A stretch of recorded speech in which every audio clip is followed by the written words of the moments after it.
So guys, welcome sa 512 TV. So makalipas ang isang taon, ito na itsura nung sinetup kong maliit na solar power. I-insert ko yung unang setup ko, yung original design niya. Nasiraan kasi ako ng controller So papakita ko rin yung sira ng ganong controller. Pero yung basis niya, siyang siya pa rin. Wala akong binago. So after a year, yan na siya.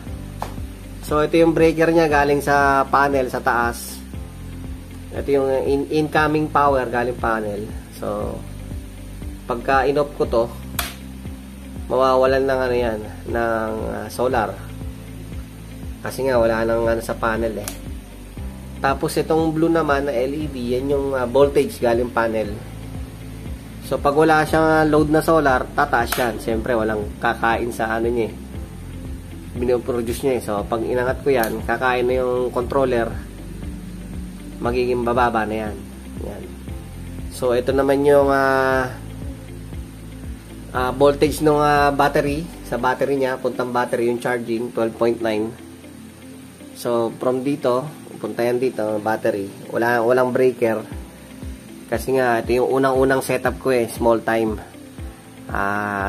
DIY, small time power lang. So, 200 watts yan doon na panel. Punta yan dito. So, yan siya. Yan yung battery ko. Ito, unang battery ko, medyo bitin. Dilagyan ko ng isa pa. So, dalawang 100 yan. So, 200 ampere hour yan. Hindi naman sinasagad. Maintain lang ako ng 12.2 or 12.3. Strict maintain yan. Pag nag 12.3, cancel ko na yung gamit ko. Regardless kung kailangan ng ano, hindi. Strict ako sa paggamit. 12.3, 12.2, stop. Hindi ko na pinapuwersa yan. So, alaga yung mga battery na yan. Ito yung inverter na bihira rin gamitin.